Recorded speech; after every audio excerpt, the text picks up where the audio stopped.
The man who ate one meal a day and changed his brain forever. You're right. For this niche, the intro should hit faster, feel sharper, and create immediate psychological tension without slowing momentum. And yes, no CTA directly after the intro works better for this style because it breaks immersion. Here's a tighter, darker version. Most people think the brain dies slowly with age, but according to modern neuroscience, the damage may begin 3 times a day. Breakfast, lunch, dinner. Every meal triggers a biological process that tells your body one thing: you are not in survival mode anymore. And survival mode is where the human brain evolved to become dangerous, focused, adaptive, hyper-aware. So one man decided to do something extreme. He stopped eating almost completely, 1 meal a day. Every day at first, his body suffered. Then something unexpected happened. His focus sharpened, his sleep changed, his cravings disappeared, and scans of his brain started revealing effects scientists are still trying to understand. Because what if hunger isn't the enemy? What if it's the upgrade humanity abandoned? The first thing he noticed wasn't hunger, it was silence, not outside. Inside his head, the constant noise, cravings, distractions, random thoughts, brain fog, started fading after the first week. And according to neuroscientists studying fasting and metabolic health, that reaction may not be psychological at all. It may be biological, because the human brain was never designed for permanent comfort. For almost 300,000 years, humans evolved in conditions where food was uncertain. Survival depended on mental sharpness during scarcity, not abundance. If ancient humans became weak and mentally slow every time they missed a meal, our species wouldn't have survived. So evolution did something terrifyingly brilliant. When food disappears, the brain changes modes. Researchers at institutions like the National Institute on Aging and Johns Hopkins University have spent years studying fasting, autophagy, ketone metabolism, and cognitive performance. Their findings point towards something most modern food systems never talk about. Controlled fasting may activate biological repair systems linked to brain function, inflammation reduction, and cellular resilience. And that's where this story begins, not with a monk, not with a survivalist, but with a modern biohacker surrounded by abundance who intentionally chose deprivation. For privacy, he never shared every detail publicly, but fragments of his experiments spread across longevity forums, neuroscience podcasts, and biohacking communities online. The protocol itself was brutally simple: 1 meal every 24 hours, water, electrolytes, black coffee. Nothing else, no snacks, no sugar spikes, no constant stimulation. At first, his body revolted. The first 72 hours were chaos. Headaches, irritability, mental fatigue. His brain screamed for dopamine.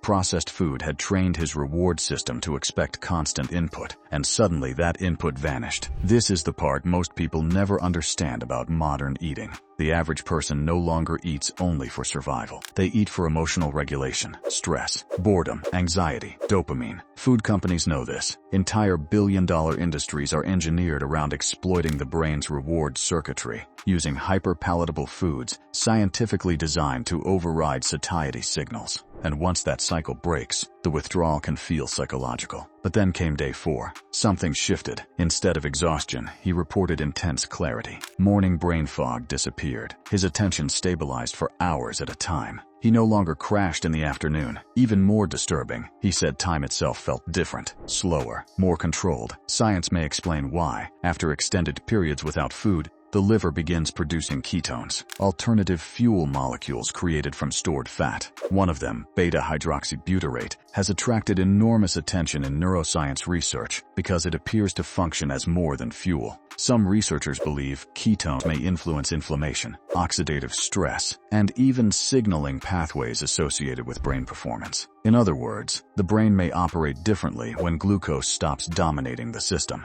And that idea is making some people very uncomfortable, because if the human body can function, and in some cases feel sharper, with dramatically less food than society promotes, then massive parts of the modern food economy suddenly look very different. The average supermarket isn't designed around human optimization. It's designed around consumption frequency, breakfast products, snack products, energy drinks, late-night cravings. Entire industries profit from keeping people metabolically dependent on constant eating cycles. But fasting disrupts the cycle. That's why biohackers became obsessed with it. Figures like Brian Johnson, alongside researchers in longevity science and metabolic health, helped push fasting back into mainstream discussion, not as starvation, but as controlled metabolic intervention. The goal wasn't simply weight loss. It was cognitive performance, inflammation control, insulin sensitivity, and lifespan optimization. But there was still one question nobody could fully answer. What actually happens to the brain after months of eating this way? Because short-term clarity is one thing,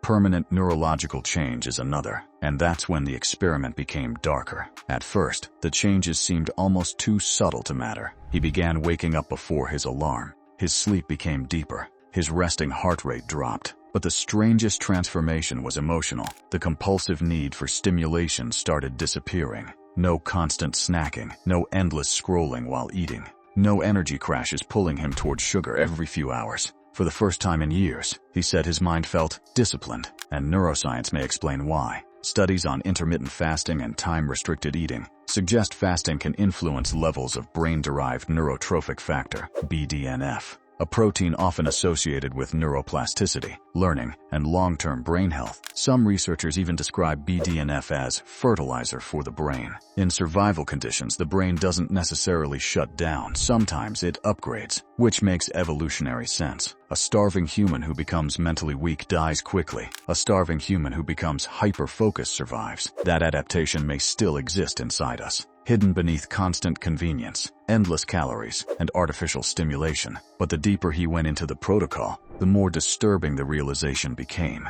Hunger itself had been misunderstood. Modern culture treats hunger like an emergency, something dangerous that must be eliminated immediately. Entire industries are built around preventing humans from ever feeling it. Fast food, ultra-processed snacks, liquid calories, healthy foods loaded with sugar. And yet, researchers studying obesity, metabolic disease, and cognitive decline continue finding links between constant overconsumption and chronic inflammation, insulin dysfunction, and neurological stress. The body was never designed to process food non-stop, and maybe that's the real problem. Not that humans eat badly, but that humans never stop eating. By month 3, his transformation became impossible to ignore.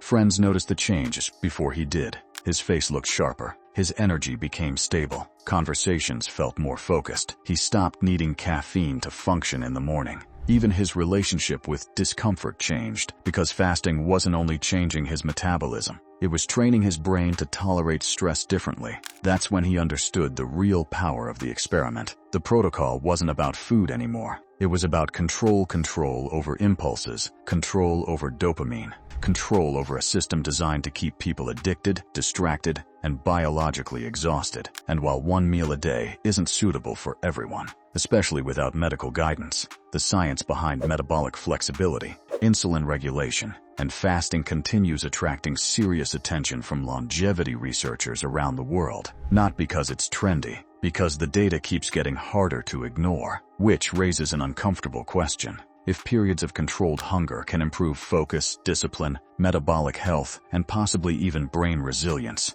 then what happens to a society that never experiences hunger at all? Maybe the future of human optimization won't begin with another drug, or another supplement, or another billion-dollar breakthrough from Silicon Valley. Maybe it begins the moment a person stops consuming constantly and allows the body to remember what it was originally designed to do.